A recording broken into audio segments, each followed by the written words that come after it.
So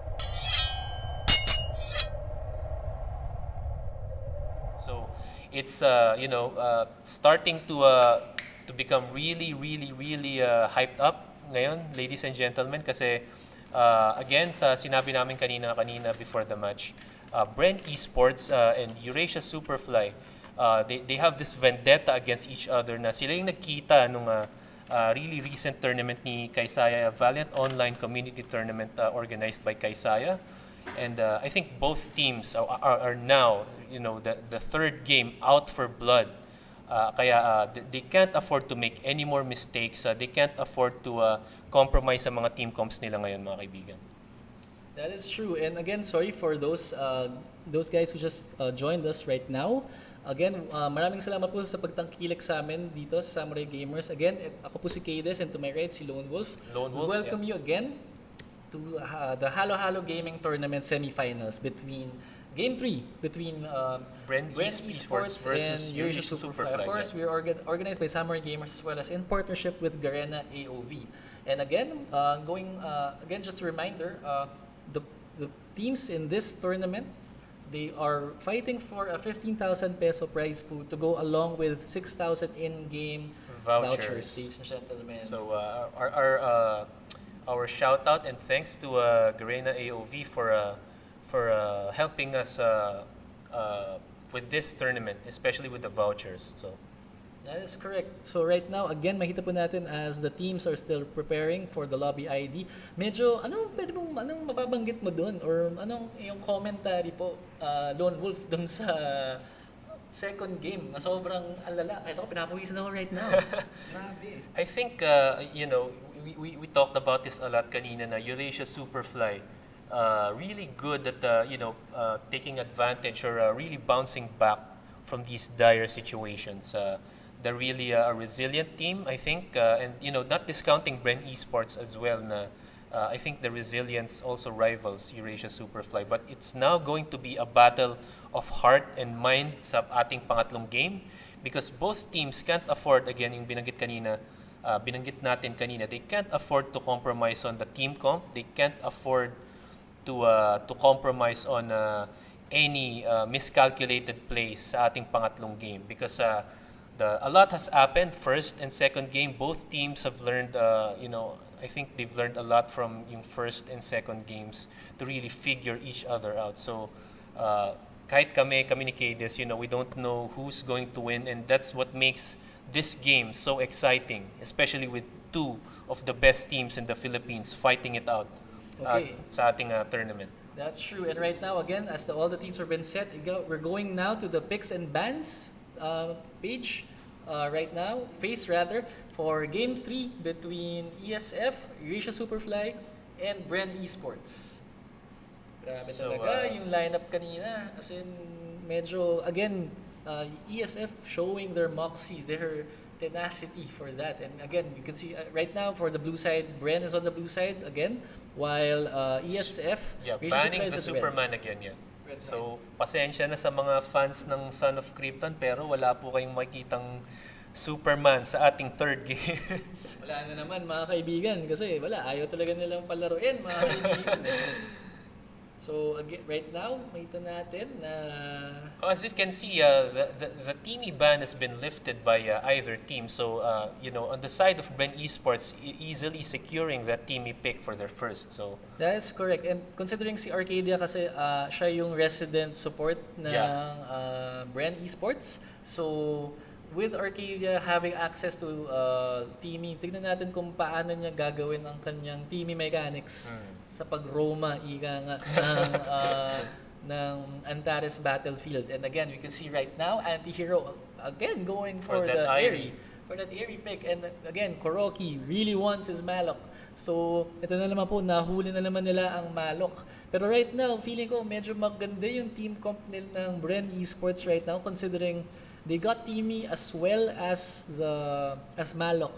So, nakita ko dito, pag sumugod si Kuroki at ang kanyang patented shock, pwedeng sumugod din ang Teamy, si Arcadia, para buhayin si Kuroki just in case may mamatay. Yeah. Or, pwede din siyang maging bodyguard, so to speak, dun sa kanilang magiging carries for the game. And right now, again, you can see Eurasia Superfly dipping on their well. Magda-double dip sila ngayon in terms of team strategy and team composition, going for a Zenial, a Liliana, a Fennec, as well as a Lumber.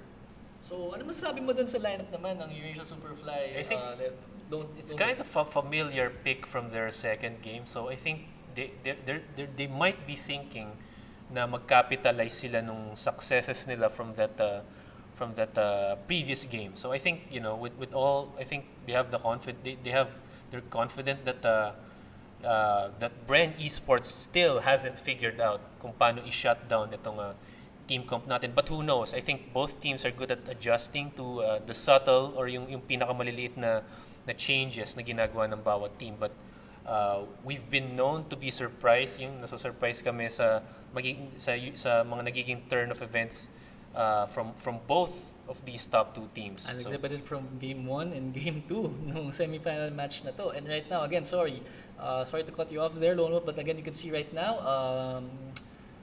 rounding up the teams, we can see Leather Goods going for the Crixie, Anti here with the Airy, Arcadia with the Teamy, Kuroki's Malok still there, Trisha going for the Slims. Meanwhile, again, for ESF, you can see the Zenial, the Liliana, Zuka, Lumber, and Fennec picks, ladies and gentlemen. So the Zuka pick again, Eurasia Superfly opting for that mobile taga-deliver ng sakit pa. It's the Heartbringer na umaandar. So how about you? How do you think Eurasia Superfly will use this team comp to their advantage against Bren Esports? For the most part, I think they're going to do the same thing dun sa ginawa nila kanina. Game 2. I mean, mas maganda tong lineup na to considering, again, very mobile. Magkakaroon ka kagad ng dual pressure in the off-lane with the Zenial pushing and the Zuka doing sneaky panda things. But at the same time, you have to take note of the point, yung ginawang adjustments ng Bren Esports by getting Leather Goods with Crixie as well as Trisha with the Slims. Yung nakita kong pwedeng mangyari dito, they're opting to go sniping pare. Magsasnipe sila dito, especially with Slims' ability. Batuhan sila ng nabatuhan ng tinapay, sibat, mga pare ko. Pag nabatuhan ka ng sibat ni Slims, medyo isolated ka at pwede kang ma-burst down ng Bren. So again, right now, this is for all the marbles, ladies and gentlemen, just to remind you guys. Game 3 na po ito. ng Bren Esports versus Eurasia Superfly. So waiting for again our official 30-second pause before every game. So Importante yung pause na to, mga kaibigan, just in case for those who are wondering bakit may pause. May pause to dahil we're giving all the players with their devices a chance to to have their devices loaded loaded for the game. yeah. That way medyo fair ang labanan natin, mga kaibigan. And again, without further ado, here we go. Eurasia Superfly versus Bren Esports, Game 3 for the semi-final round of Hallohallo Gaming Tournament. Okay, so again, you can see right now, It's an early clash early na naman, clash, mga kaibigan, at nakita po natin Trisha doing the damage, but Peace Boy is about to die again, ladies and gentlemen, but manages to get out of dodge yet again. Medyo malakas ang salbabida ni Crixie dito, mga kaibigan. Medyo ilag-ilag po tayo dun sa kanya. Shaking and baking, mga kaibigan. Meanwhile, again, right now, si Trisha nakuha po ang Sage Golem buff ng Eurasia Superfly. That will be a costly buff steal for Eurasia Superfly, kasi si Fennec nawala at nahuli po ng salbabida. Nahuli po ng salbabida ni Crixie, ni Leather Goods, mga kaibigan. Samantalang ito na po, babalikan po, resbakan nila si Leather Goods, pero up to no avail. Pero right now, makita din pa rin natin ang 3-man invade ng Bren Esports. Medyo malupitang anuhan to. Malupitang invasion of privacy. Invasion of the body snatchers, mga kaibigan. Eto na po siya. Ayan na si TV, utot na pare. Utot na. But Arcadia manages to get out of dodge, ladies and gentlemen. Impressive for the dynamic duo. Yung dalawang raccoon na yan, talagang makulit, mga kaibigan. Samantalang makita natin sa may Bissell Dragon lane, Buck and Kuroki still doing the tango, the 1-2 punch tango here. Makita po natin, Demonyo laban sa Panda. Who do you have there? Where would you place your bet? Pero say the least, it's entertaining. So right now you can see, again, as the game starts for almost reaching its 2-minute mark. Lone Wolf, sa tingin mo, who has the edge for this game? I think right now it's kind of too close to call, but we've seen both teams showing yung players nila really good at escaping, being really slippery, not to be caught. Ayaw na nilang magpakuyog sa barangay, mga kaibigan.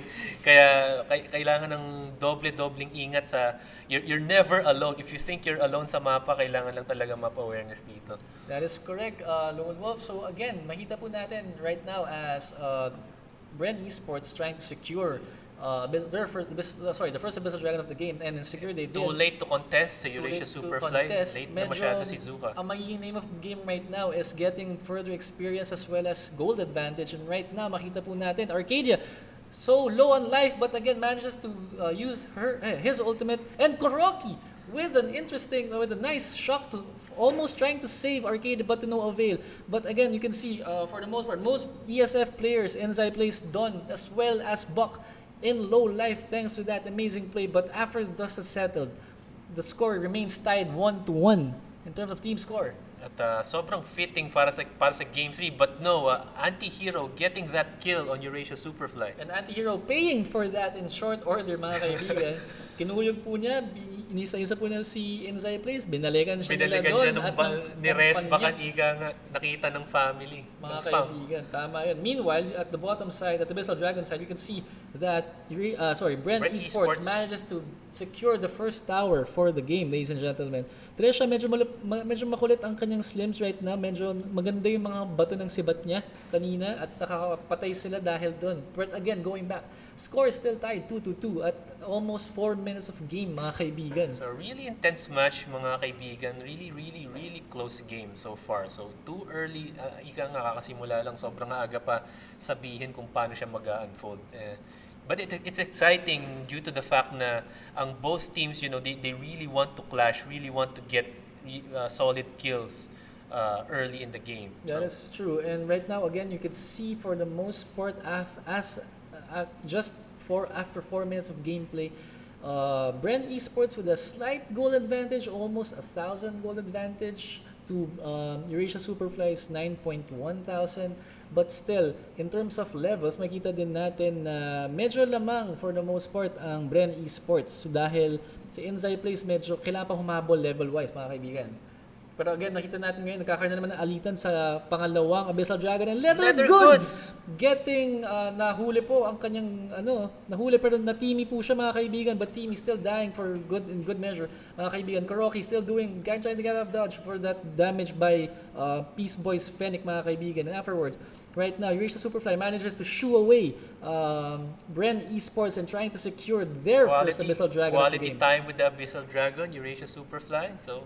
This is very indicative of how high-level teams make use of the objectives when it comes to getting the lead so far. Kasi every time, kung napansin niyo po, mga kaibigan, every time nakakaroon ng Abyssal Dragon, yun yung kanila, it's the catalyst for them to do something. Yeah.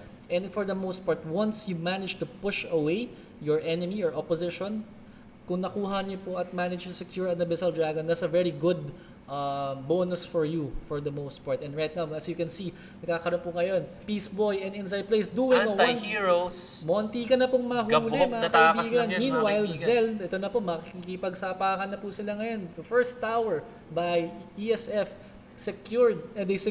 destroying Bren Esports top Dark Slayer tower. And objectives-wise, mga kaibigan, it's an even sa parehong teams. Both teams destroyed one tower and took one Abyssal Dragon each, apiece. That is correct. And right now, makita din natin, mga kaibigan, when it comes to gold, medyo almost identical. Konti lang yung lamang. Dikit lang. Konti lang yung lamang, mga kaibigan. It's a very notable thing, to say also that for the most part, yung galawan po ng ni Peace Boy at ni Inzai Plays, yung kanilang patented 1-2 punch, paying dividends for Eurasia Superfly, don't you agree? And right now, speaking of paying dividends, mga kaibigan, Enzai Plays doing his best trying to steal the owl, but manages to not do so. And again, ult comes down from Enzai Plays. Zell with Angelic Splendor going down, but to no avail, ladies and gentlemen. Bren Esports managing to get away scot-free. But again, we can see right now with good clock awareness, ladies and gentlemen, with 10 seconds left of the Abyssal Dragon, ito na naman po, nagsiset up na naman ng Eurasia Superfly para makuha ang Dragon. At right now, si Kuroki, munti ka na pong madali mga kaibigan. Arcadia, munti ka na naman. Nahuli po, but may ultimate, but to no avail, ladies and gentlemen. Eurasia Superfly, medyo may galit ata sila sa mga raccoon, pare. Lone Wolf, no? So ito na po, mga kaibigan. Eurasia Superfly, again, managing to boot out Bren Esports with the Dragon, getting the second Dragon for the really game. Really ballsy move rin kay Kuroki for trying to steal yung Abyssal. Good effort. Kita nga natin nakuyog siya after Eurasia Superfly got that Abyssal. Sabi ni Kuroki, nakatakas na ako, huli na ako ng barangay. Kaya lang, medyo malala ang 4v1 approach mga kaibigan. Medyo dehado nga naman. Ika nga ng sponge cola. Pero mahita po natin right now, after almost 8 minutes of play, we see the team score is 2-5 in favor of Eurasia Superfly. On the Bren Esports side of things, Lone Wolf, ano sa tingin mo yung kailangan gawing adjustments ng Bren para bounce back dito sa game na to? I think ang Bren Esports, they opted for a different pick. Basically, iba yung ginamit nilang team roster ngayon compared to game 1. They were a really, I think, top-heavy meat shield-ish team comp. Ngayon, I think, with game 3 on the line, they're trying a team comp na, I guess, they probably practice this a lot or in other tournaments as well. But, I think they're really struggling to make the adjustments against, even after having witnessed yung klase ng play ng Eurasia Superfly. So, yan, nakita po natin kayo, nagkaroon bigla ng malupitang monti ka ng malalang clash in favor of Bren Esports. Kuroki getting down the shock, pero to no avail kasi nakaalis kagad ang karamihan ng Eurasia Superfly for the most part, no? So, that said, again, almost 9 minutes, nakita po natin again, itong si Trisha, hilig niya mambato ng sibat. And for the most part, tumatama yung sibat in the earlier stages of the game. Yeah, really good aim. Really good aim, but right now, nakita po natin, Arcadia on the wrong side of town for the most part, pero ito na po ang rest back, ang cavalry, mga kaibigan. Trisha doing some damage, but Don doing some further damage, but Anti-Hero managing to kill Bok right now, but again, the Cavalry have a full-on clash is happening, ladies and gentlemen. Leathergood still not in the game right now. Peace Boy doing some heavy damage, getting the kill for Eurasia Superfly. And slowly, it's starting to look like a Eurasia Superfly dominating performance right now. And again, makita po natin ngayon, they're making a beeline for Darkslayer, ladies and gentlemen, but Leathergood still trying to sneak a couple of hits right now, but again, you can see, managing to get and shutting down, Leathergood shutting down Peace Boy in quick fashion, ladies and gentlemen. Meanwhile, Zenial just trying to his best to pick up the scraps, and again, speaking of picking up the scraps, ladies and gentlemen, Anti-Hero managing to another shutdown for the most part of Don for this game. Really good play by Leathergoods. Yung maligid lang siya sa bush doon, nagabang siya ng timing niya. Tama ka doon. And again, for that matter, nakuha tuloy nilang Darkslayer. Bren Esports, yung kanilang coveted Darkslayer, the first Darkslayer of the game, ladies and gentlemen. Sobrang ganda nung count, nung good. Metal Gear si Leathergoods pare. Nasa high IQ, that goes to show that at least for the most part, that's what Bren's known for in terms of having high IQ when it comes to executing the plays. Medyo ang ganda nung nakuha na si Peace Boy kanina dun, no? Sa Darkslayer play. And right now with, again, the 4th Abyssal Dragon in game here, we can see that Bren Esports is gonna get the 4th Abyssal Dragon completely with little to no contestation, if that's even a word. I think that's a word. Again, we can see right now na medyo the scales are tipping slightly in favor of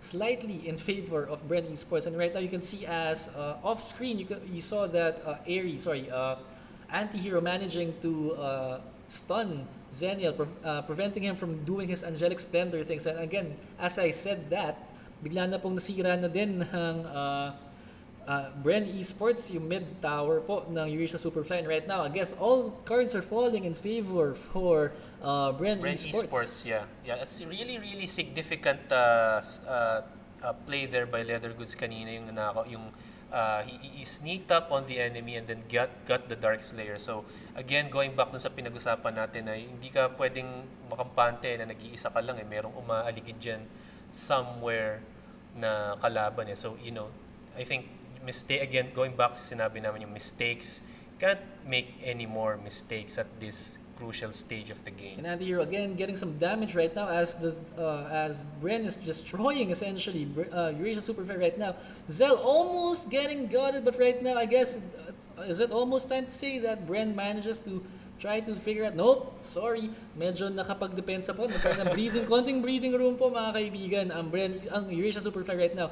But to no avail, Leather Goods with an awesome 1-2 combo, pero sayang si Kuroki muntikan na siya makapag-shock, kaya lang nahuli siya ng ultimate ni Peace Boy mga kaibigan. Grabe naman po yun mga kaibigan. And right now as Eurasia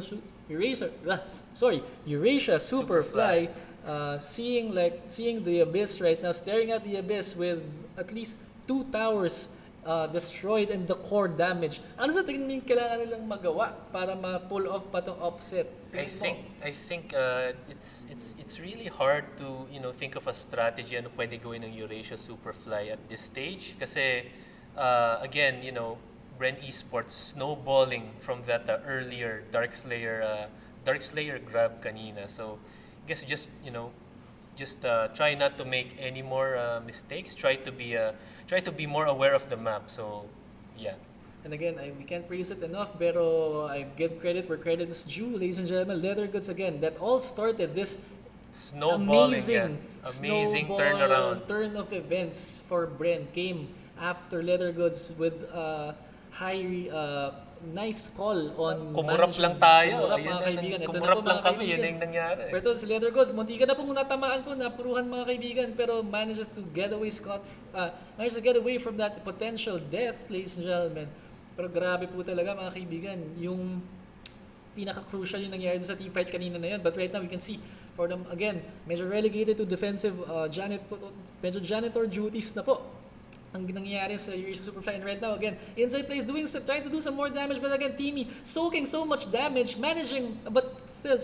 Peace Boy managing to snipe down Arcadia right there. But again, Buck, getting the most of the damage, is gonna get killed, and ladies and gentlemen, getting killed he does. Mga kaibigan, ito na po mga kaibigan. Meanwhile, at the mid lane, ito na po ang mga tropa po, ang mga kabarangay po na Bren Esports and Anti-Hero doing some damage. And again, you can see Eurasia Superfly, even in defeat, doing their darndest to defend the base. But right now, defending it's a little bit too far. And again, we can see, for the most part, Bren Esports managing to eke out an impressive 11-10 victory, managing to go to the finals of the Hallohallo Gaming Tournament finals. Very, very impressive play from both teams. And a special in particular play from Leather Goods. Yung kanina nga, hindi namin, we can't discount it or we can't play it, downplay it na ang ganda nung yung Crixie na nag-abang siya dun sa Dark Slayer lane. So, yeah, both agree, me and Kades, na potentially snowballed it. So that is true. And right now, as we go see the box scores at the moment, we can see Anti-Hero gets the top MVP honors for Bren Esports, going for an impressive 7-1-0 clip for a 9.4 MVP score. Medyo malupitan po, para kumbaga, trust me, para hold my beer. Sabi ni Anti-Hero, ako bahala sa 80 mo. And right now, Kuroki also paying some dividends for his team also. But again, we have to get, if there is like a play of the game, it has to be Leather Goods' snipe down of Metal Peace Boy. Gear on the Peace Boy. The Peace Boy snipe right there. That was the catalyst, the straw that broke the camel's back for Eurasia Superfly, that led Bren Esports to just essentially snowball their way to victory, ladies and gentlemen. And with that, ladies and gentlemen, we're closing the first match of the night. And again, our props to both teams because they played a really solid game. Parehong teams na nagpakita ng kanilang how they adapt to yung plays ng kanilang mga kalaban. Really exciting match and really intense match because kumbaga sa boxing, gusto nila sapakan na kagad, looking for a knockout. So both teams looking for early kills really early on in the game. So. Okay.